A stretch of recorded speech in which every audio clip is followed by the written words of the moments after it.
Sri Kuberan TV நேயர்களுக்கு அடியேன் உங்கள் சிவயோகி சிவசக்திமான் சுவாமிகள் வணக்கத்தை தெரிவித்துக் கொள்கிறேன். அன்பு நேயர்களே, இந்த பதிவில் ஆடி மாத பலன்கள் தான் சொல்ல போறோம். ஆடி மாதத்துல நவ கிரகங்களுடைய நிலை வச்சுதான் அந்தந்த மாசத்துடைய பலன் சொல்றது.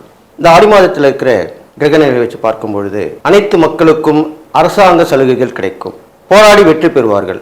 இது இல்லாமல் சட்ட திட்டங்கள் திருத்தப்படும், நிறைய காற்று வீசக்கூடும். ஆடி மாசம்னாலே காற்று தான். ஆடிக்காற்றில் அம்மியும் பறக்கும் அப்படின்னு முன்னோர்கள் சொல்லிட்டு போயிருக்காங்க. இந்த காற்றின் மூலமாக விஷக்கிருமிகள் பரவும் அபாயம் உள்ளது, எச்சரிக்கையாக இருக்க வேண்டும். இது இல்லாமல் ஆங்காங்கே நிலச்சரிவுகள் ஏற்படும், பூகம்பம் ஏற்படும், அதிகமான வெயில் காணும், இதெல்லாமே நடக்கும். மழை குறைவாக இருந்தாலும் அந்த மழை வெள்ளமாக பெருக்கெடுத்து பேராபத்தை விளைவிக்கக்கூடிய வகையிலே வந்து செல்லும். இதெல்லாமே நடக்கக்கூடிய விஷயமா இருக்கு. இது பொதுவான பலனில் சொல்லப்பட்டிருக்கு. எது எப்படி இருந்தாலும் இந்த ஆடி மாசத்துல அம்மனுடைய வழிபாடு மிக முக்கியமாக கருதப்படுகிறது.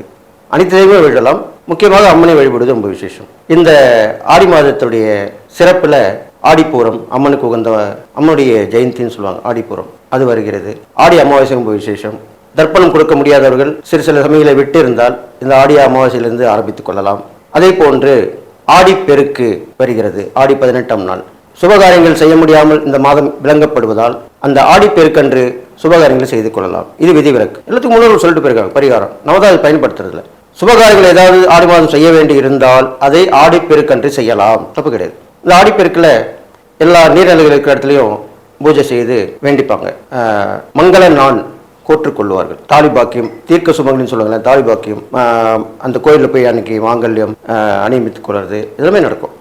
ஆடி பௌர்ணமி அது ரொம்ப விசேஷமான மாதம். அம்மன் ரொம்ப சக்தி வாய்ந்திருப்பாள். அந்த ஆடி பௌர்ணமியில சுபகாரியங்கள் எல்லாமே நடக்கும். எல்லா விதமான சுபகாரியங்களும் ஆடி பௌர்ணமி அன்னைக்கு அம்மனை போய் வழிபட்டால் கண்டிப்பாக நடக்கும். அதே போன்று ஆடி அமாவாசை என்று உடல் நோய், ரொம்ப நாள் நோய்நொடியாக இருக்கவங்க, தீய சக்திகள் பாதிக்கப்பட்டிருக்கவங்க, எதிரிகள் தொல்லை இருக்கிறவங்க, கடன் பிரச்சனை இருக்கவங்க, இவங்க எல்லாமே ஆடி அமாவாசைக்கு போய் வழிபட்டு வந்தால் முறைப்படி அவர்களுக்கு அந்த பிரச்சனைலாம் தீரும். அந்த வாராகி தேவியுடைய ஆஷாட நவராத்திரி வருகிறது. அது வருகின்ற 15/7/2026 முதல் 23/7/2026 வரை 9 நாட்களும் நடக்க இருக்கிறது. வாராகியை வழிபடுபவர்கள், வாராகியை குலதெய்வமாக ஏற்றுக்கொண்டிருப்பவர்கள், வாராகி உபாசகர்கள் எல்லாருமே அனைவருமே கும்பிடலாம். வீட்டில் வைத்து வணங்குபவர்கள், கோயிலில் சென்று வணங்குபவர்கள் எல்லாருமே வழிபடலாம். ஏன்னால் வெற்றி, அவர் வாராகினாலே வெற்றி தான். அதனால அந்த 9 நாளும் விரதம் இருந்து நீங்கள் வழிபட்டு வந்தால், ஆனந்தால் பெண்ணாந்தால் உங்களுக்கு முடியாத விஷயம் கண்டிப்பா முடியும். இந்த ஆடி மாதத்தினால உங்களுக்கு கண்டிப்பா நன்மையான பலன் தான் நடக்கும். அந்த அம்மன் அருள் கிடைக்கும். நீங்கள் எல்லா நலனும் பெற்று வாழ போறீங்கன்னு சொல்லி, மேசராசி நேயர்களே, உங்களுக்கு இந்த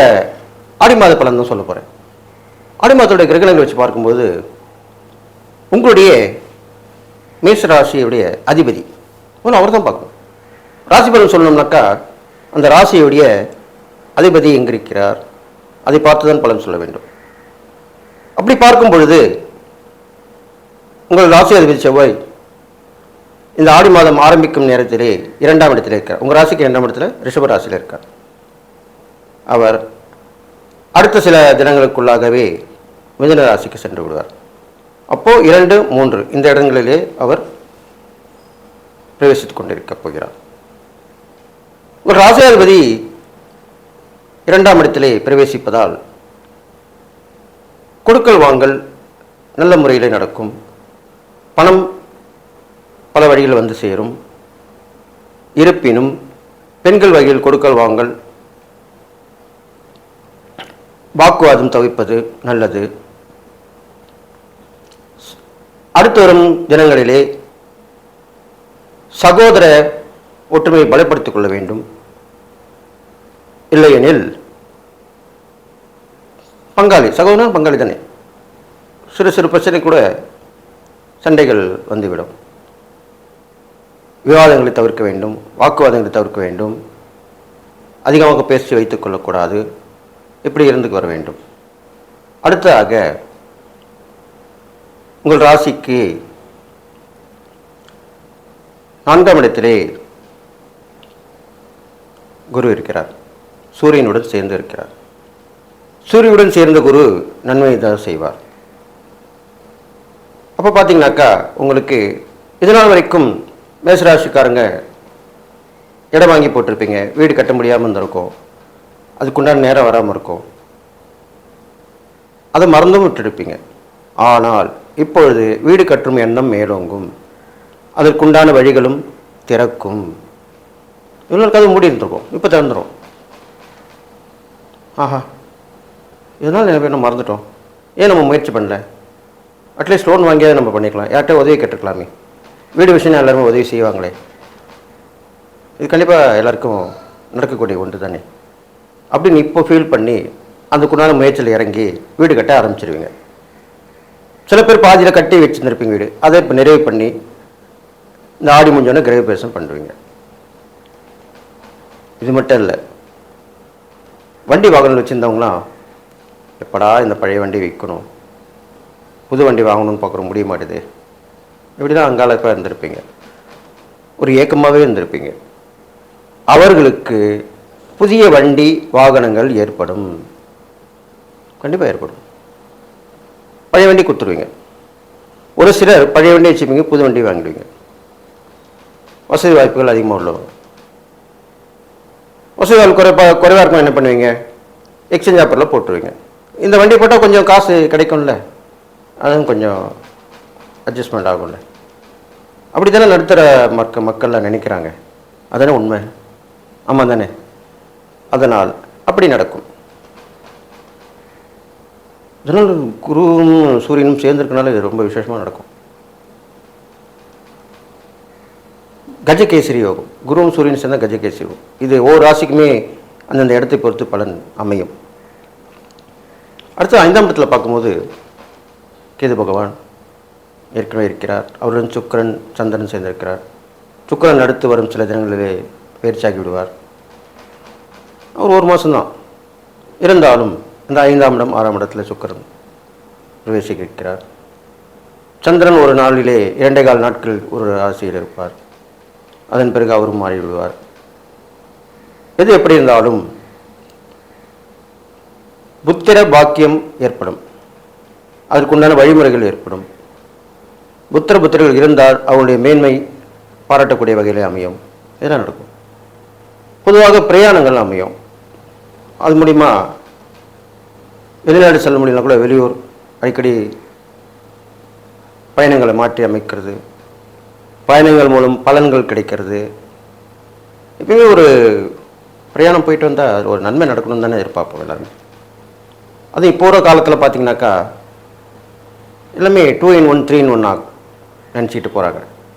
அது என்ன 2 in 1 3 in 1? நம்ம ஒரு சுற்றுலாவும் போகிற மாதிரி இருக்கணும், ஒரு தெய்வத்தை வழிபட்ட மாதிரி ஒரு கோயிலும் அங்கே இருக்கணும்.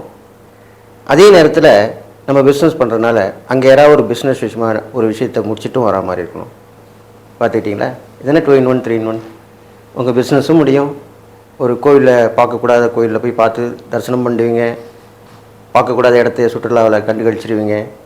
இதெல்லாமே யாருக்கு நடக்கும்? தொழில் வியாபாரம் பண்ணுறவங்களுக்கு தான் நடக்கும். உத்தியோகம் போகிறவங்களுக்கு 2 விஷயம் நடக்கும். ஒரு தெய்வ கோயில் போகிற மாதிரி, ஒரு சுற்றுலா பார்க்குற மாதிரி நடக்கும். ஆனால் பிஸ்னஸில் இருக்கவங்களுக்கு பாருங்கள் 3 விஷயம் நடக்கும். இது வரைக்கும் செயல்படுத்தாத இனிமேல் செயல்படுத்திங்க. இது உண்மையும் கூட, நானே அனுபவிச்சிருக்கேன். போகிற எல்லாமே நம்ம பிஸ்னஸ் பண்ணிக்கலாம், தப்பு கிடையாது. பிஸ்னஸ் பண்ணுறவங்க 4 பேருடைய கான்டாக்ட் இருக்கணும். ஒரு இடத்துக்கு போனால் அந்த இடத்துல நம்ம பிஸ்னஸ் நல்லா போகுமா வருமானன்ற பார்க்கணும். இதெல்லாமே செய்யணும். அப்படியே சுற்றுலா பார்க்குற இடமாவும் இருக்கணும். அப்படியே சாமி கும்பிட்ற நல்ல சக்தி வந்த கோயிலுக்குள்ள இடமா இருக்கணும். இப்படிலாம் போயிட்டு வரலாம். இனிமேல் இது செய்யாதவர்கள் செய்து கொள்ளுங்கள். உங்கள் நன்மைக்கு தானே சொல்கிறது, உங்களுக்கு வழிகாட்டி தானே. நீங்கள் நல்லா இருக்க போகிறேன்னு தானே சொல்கிறோம், நீங்கள் கெட்டு போகிறதுன்னு சொல்லலை. அப்போ நீங்கள் கண்டிப்பாக அதை செஞ்சு பாருங்களேன், நல்லதாக இருக்கும், உங்களால் செய்யவும் முடியும். அடுத்தது பார்த்தீங்கன்னாக்கா உங்கள் ராசிக்கு 11ஆம் இடத்துல ராகு பகவானும் 12ஆம் இடத்திலே சனி பகவான் கொஞ்சம் நல்ல வெக்கமாக போகிறார். அப்போது 12க்கும் 11க்கும் இடைப்பட்ட இடத்துல வந்துடுவார். 2 கட்டான்னு சொல்லுவாங்க. அப்போது அதில் சில சில பலன்கள் மாறுபடும். இப்போ நம்ம ஆடி மாத பலன் தான் சொல்லிட்டு வரோம். அந்த வகையில் பார்க்கும் பொழுது 11ஆம் இடத்துல சனி பகவான் இருக்கிறதுனால மூத்த சகோதரம், அது பெண்ணாக இருந்தாலும் விசேஷம், அவங்களோட உதவிகள் கிடைக்கும். ஒரு உயிரை நோக்கத்தோடு செயல்படுவீங்க. பிரபலம் ஆவறதுக்கு உண்டான வாய்ப்புகள் உருவாகும். இதெல்லாமே இந்த ஆடி மாதத்தில் ஏற்படும். 12 இடத்துல சனி பகவான் இருக்கனால கொஞ்சம் அலைச்ச திருச்சி இருக்க தான் செய்யும். எல்லாம் கருமையாக போராடி தான் ஜெயிக்க வேண்டி வரும். ஈஸியாக எல்லாமே கிடச்சிடாது. அதை நீங்கள் கவனமாக பார்த்துக்கணும். அவங்க எதை சொல்கிறாங்க இவங்க எதை சொல்கிறாங்களாம் கேட்கக்கூடாது. உங்களுக்கு ஜாக்பாட் அடிக்கும், கோடீஸ்வரன் ஆகிடுவீங்க, பணம் கொட்டும், மகாலட்சுமி வந்து உங்கள் வீட்டில் தங்கிடுவா, இப்படிலாம் சொல்கிறாங்கல்ல, அது எல்லாமே நீங்கள் சந்தோஷப்படுவதற்காக சொல்லுவதுதான். அது அவங்க மேலே தப்பு கிடையாது. பாசிட்டிவான விஷயம் தானே சொல்கிறாங்க. அது நடக்குது நடக்கலை அது இல்லை. உங்கள் மனசில் ஒரு நல்ல எண்ணத்தை விதைக்கிறாங்களே. ஆனால் நான் என்ன சொல்லுவேன்னா, நடக்கிற உண்மையை சொல்லிட்டு போயிடலாம். உங்களுக்கு நல்லது நடக்கும், கெட்டது நடக்கும். ஏனென்றால் உங்களுக்கு கிரக சூழ்நிலைகள்லாம் ரொம்ப சூப்பராக இருக்குன்னு சொல்ல முடியாது. ஓரளவுக்கு தான் இருக்குது. அதனால தான் அதுக்கு உண்டான பலன்களை சொல்லி அதே நல்ல பலன்களாக பார்த்து சொல்லிட்டு வரேன். இப்போ சொன்ன வாரம் இந்த பலன்கள்லாம் உங்களுக்கு ஏற்பட போகுது. நீங்களாம் கவனித்து நடந்துக்கணும். முருகர் வழிபாடு தொடர்ந்து வச்சுட்டு வாங்க. மலை மேல் உள்ள முருகர் கோயில் அடிக்கடி போயிட்டு வாங்க. அது இல்லாமல் முருகர் கோயிலில் நடக்கக்கூடிய ஹோம பூஜைகள் நடந்தால் அதை கலந்துங்க. ஸ்ரீ குபேரன் டிவியை பார்த்தமைக்கு நன்றிகள். மேலும் இது போன்ற தகவல்களை தெரிந்து கொள்ள ஸ்ரீ குபேரன் டிவியை சப்ஸ்கிரைப் செய்யுங்கள். மறக்காமல் பெல் ஐக்கானை கிளிக் செய்யுங்கள்.